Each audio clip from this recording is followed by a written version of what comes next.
Hello viewers, இன்னைக்கு நம்ம பார்க்க போறது ஒன் பீஸ் எபிசோட் 907 பார்ட் 1.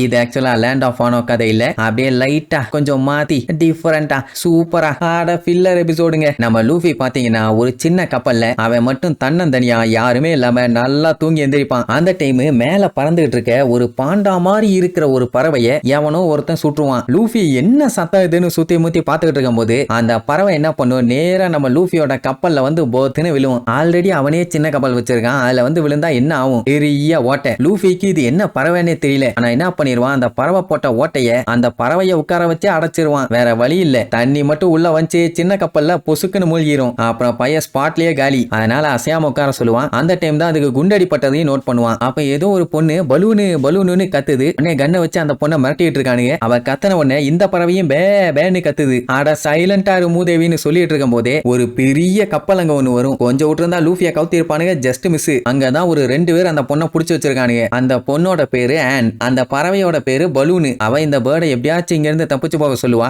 எங்கத்த போறது, அதான் லூஃபி விட மாட்டானே. அப்போ கப்பல்ல இருந்து படிக்கட்டெல்லாம் போட்டு அந்த பேர்டை புடிச்சிட்டு வர்றதுக்கு ஆளுங்க வருவானுங்க. அந்த கப்பலோட கேப்டன் யாருன்னு பாத்தீங்கன்னா ஸ்பீலுங்கிறவன். ஆனி கண்டமே நீ கத்திட்டு இருப்பா, ஏன்டா லூசு பயல, நீ அந்த பேர்டோட சேர்ந்து தப்பிச்சிருக்கலாம்ல, ஏன்டா தேவையில்லாம அதையும் மாட்டி விட்டு நீயும் மாட்டிட்டாம்பா. ஆக்சுவலா அந்த பேர்டை சுட்டவன் அந்த ஸ்பீலுங்கிறவன் தான். அவனுக்கு மனசாட்சிங்கிறது ஒரு துளி அளவுக்கு கூட கிடையாது. ரொம்ப ரொம்ப கொடூரமானவன். லூஃபிக்கு இது ஒரு பைரட் ஷிப்னு கூட தெரியல. பாருங்க பையன் எவ்வளவு வெள்ளந்தியா இருக்கான்னு. அந்த ஸ்பீல் இருக்கான்ல, அவன் ஒரு மோசமான கேவலமான ரொம்ப ரொம்ப டேஞ்சரஸான மந்திரவாதி. ஆனியோட வில்லேஜுக்கு அவன் ஆளுகளோட வந்தப்போ அவங்களும் எவ்வளவோ கஷ்டப்பட்டு இவன் கூட சண்டை போட்டு பார்த்தாங்க, எப்படியாச்சும் இவனை விரட்டி ஆகணும்னு. ஆனா எவ்வளவு முக்குனாலும் அவன் பக்கத்துல கூட நெருங்க முடியல. இது எல்லாத்தையுமே லூஃபி ஒரு கதை மாதிரி ஜாலியா கேட்டுட்டு இருப்பான். அப்போ கேப்டன் வராருன்னு சொன்ன அடுத்த செகண்டே அத்தனை பேரும் அப்படியே அட்டென்ஷன்ல வந்து நிப்பானுங்க. ஆளு பாத்தீங்கன்னா சூப்பி போட்ட பணங்கொட்ட மாதிரியே தான் இருப்பான். ஆனா கொடூரமானவன். அவன் ஆளுக கூட அவனை பார்த்தா பயப்படுவானுங்க. அவன் ஆனியோட வில்லேஜ மொத்தமா அழிச்சு அங்க இருக்க ட்ரெஷர்ஸ் எல்லாத்தையுமே ஆட்டையா போட்டுட்டான். இன்கேஸ் அவனை யாராச்சும் எதிர்க்கிறாங்கன்னு அவனுக்கு தெரிஞ்சாலே போதும், உடனே போட்டு தள்ளிடுவான். Dangerous flow.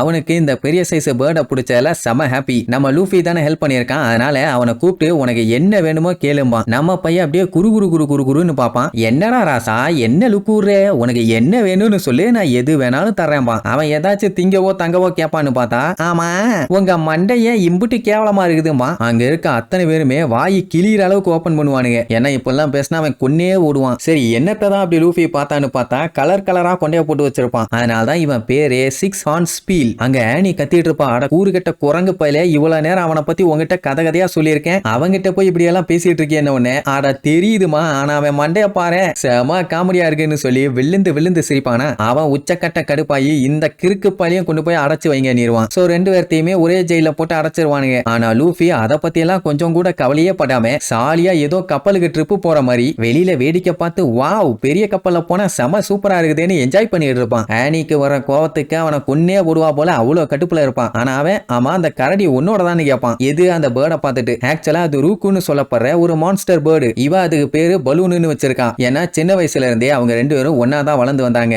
ஏன் ஒன்னா விளையாடுவாங்க, ஒன்னா சாப்பிடுவாங்க, ஒன்னா தூங்குவாங்க, ஜாலியா வானத்துல எல்லாம் பறப்பாங்கன்னா பாருங்களேன். எல்லாத்துக்கும் பார்க்கும்போது அவன் பறவை மாதிரி தான் தெரியுமா. ஆனா மத்தவங்களை விட அந்த பேர்டுகளுக்கு ரொம்ப ரொம்ப முக்கியமான ஃப்ரெண்டு. சரி உன்னை எதுக்கு கடத்தி வச்சிருக்காங்கன்னு கேட்டா எல்லாம் என் அழகுல மயங்கிம்பா. லூஃபி என்னமா சொன்னேன்னு கேட்பான். அட அதை விடுப்பான்னு சொல்லிட்டு லூஃபிய பத்தி விசாரிப்பா. ஏன்னா பையன் ஒரு சின்ன போட்ல இந்த நடுக்கடல்ல ஜாலியா சுத்திட்டு இருக்கான்ல, அதை பத்தி கேட்பான். அவன் பீஸ் மைண்ட்ஸை தேடி வந்தேமா. அதாவது உலக சட்ட திட்டத்துக்கு அடிப்பணியாதவங்க. அவங்களும் கிட்டத்தட்ட பைரட்ஸுங்க மாதிரி தான். இந்த கப்பலையும் அந்த மாதிரி ஏகப்பட்டவர் இருக்கானுங்க. அவங்க எல்லாத்துக்குமே பொதுவான ஒரே விஷயம் அட்வென்ச்சர் பண்றது. லூஃபிக்கு அதான பிடிக்கும். இந்த கதையில ஒரு காமெடி என்னன்னா, லூஃபியோட தாத்தாவுமே ஒரு பைரட் தான். சின்ன வயசுல அவரை பார்க்கும்போது பைரட்டா இருக்கிறது செம்மையா இருக்குது. நீயும் நல்லா வளர்ந்துட்டீனா பைரட்டா மாதிரி இங்க வந்து பாரு, செம்ம என்ஜாய்மெண்ட், அழகான விஷயத்தெல்லாம் பார்க்கலாம் அப்படி இப்படின்னு சொல்லியிருப்பாரு. ஆனா லூஃபி இல்ல நான் பைரட் எல்லாம் ஆக மாட்டேன்னுவான். அதாவது இந்த கதை அப்படியே உல்டாவா போகுது. கார்ப் அடிச்ச ட்ரெஷர் எல்லாத்தையுமே அவர் டீமோட பங்கு போட்டுக்குவாரு. அப்ப அவங்களுக்கு ஒரு டெவில் ஃப்ரூட்டும் கிடைச்சிருக்கும், அதை அவரே வச்சுக்குவேன் பாரு. டீம் ஆளுங்க முடியவே முடியாதும்பாங்க. ஆனா அவர் விடவே மாட்டாரு.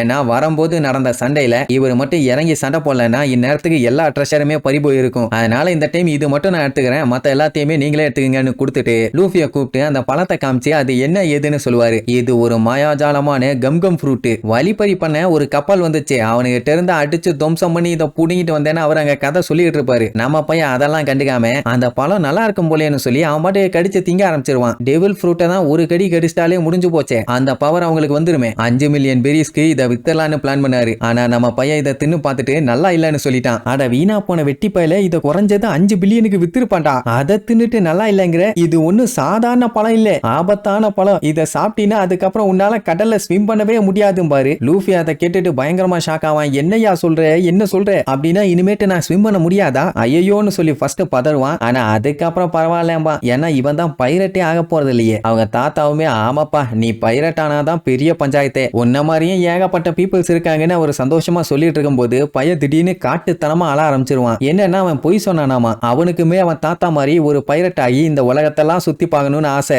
இப்ப நீச்சல் அடிக்க முடியலன்னா அது பிரச்சனை தானே, அதனால எனக்கு ஸ்விம் பண்ண சொல்லி கொடுங்கன்னு அழுன்னு அழுது புலம்புவான். அட என்ன லூஃபி இதுக்கெல்லாம் கவலைப்படலாமா, உன்னாலலாம் இனி நீந்த முடியாது, ஆனா கண்டிப்பா ஒரு பைரட் ஆவேன்னு சொல்லி அவன் மூஞ்சில ஓங்கி ஒரே குத்து பய தெரிச்சடிச்சு போய் விழுவான். என்னடான்னா இந்த கடல் ஒண்ணும் பஞ்சு மத்த இல்ல, முள்ளு மெத்த. அதுல ஏகப்பட்ட மான்ஸ்டர்ஸ் இருக்கு, எக்கச்சக்க பஞ்சாயத்து இருக்குது. நீ கப்பல்ல போயிட்டு இருக்கும் போது திடீர்னு கப்பல் மூழ்க போச்சுன்னா என்னடா பண்ணுவேன், அதனால உன்னால எல்லாம் முடியாதுன்னு சொல்லிட்டு இருக்கும் போதே ஓங்கி அவன் தாத்தாவோட மூஞ்சிலேயே ஒரு மிதி. அதுவும் என்ன சொல்லி மிதிப்பானா, போனா போகுது வயசான கிழட்டு பையலன்னு பார்த்தா ஏன் மேலேயே கைய வைக்கிறியான்னு, என்ன திமிருந்தா தாத்தாவே அடிப்பேன்னு சொல்லி 2 பேத்துக்கு மாத்தி மாத்தி வாக்குவாதம். அப்போ ஒரு விஷயத்த நோட் பண்ணீங்களா, லூஃபியோட தாத்தா தான் இங்க ஸ்டார் ஹேட்டை போட்டிருக்காரு. இது ஆல்டர்னேட் டைமென்ஷன் போல. சோ இப்படியே மாத்தி மாத்தி சண்டையை போட்டுக்கிட்டானுங்க. இந்த கதையை சொன்ன உடனே அவளுக்கே ஷாக்கு. அப்படின்னா உனக்கு நீச்சல் வராதான்னு. அப்பதான் அவனோட தொப்பியை காமிச்சு எங்க தாத்தா இதுதான் கடைசி வரைக்கும் யூஸ் பண்ணிட்டு இருந்தாரு, இது எனக்கு ஒரு பெரிய ட்ரெஷரும்பா. அவளுக்கு ட்ரெஷர் எதுன்னு கேட்டா அந்த பலூனும்பா. இப்படி அவங்க பேசிட்டு இருக்கும்போது பெரிய பெரிய வேல்ஸ் எல்லாம் இந்த கப்பலோட சேர்த்து டிராவல் பண்ணிட்டே வரும். எவ்வளவு நேரத்துக்கு தான் லூஃபி இங்கேயே இப்படியே இருப்பான், நான்லாம் இங்க இருக்க மாட்டேன், இங்க இருந்து கிளம்ப போறேன்பா.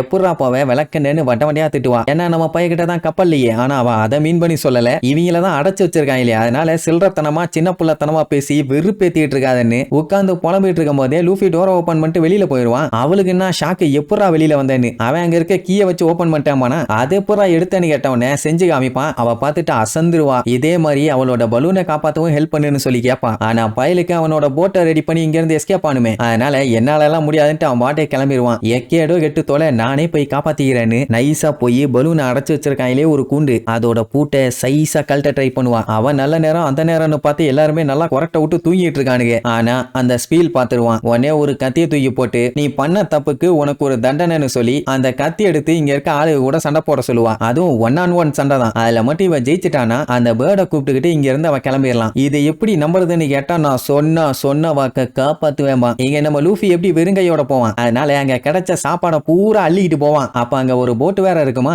இது போதுமே நம்ம தப்பிக்க அப்படின்ட்டு பைய கிளம்புறதுக்கு பயங்கரமா பிளான் பண்றதோட இந்த எபிசோடுக்கு எண்டு கார்டு போட்டு முடிக்கிறாங்க.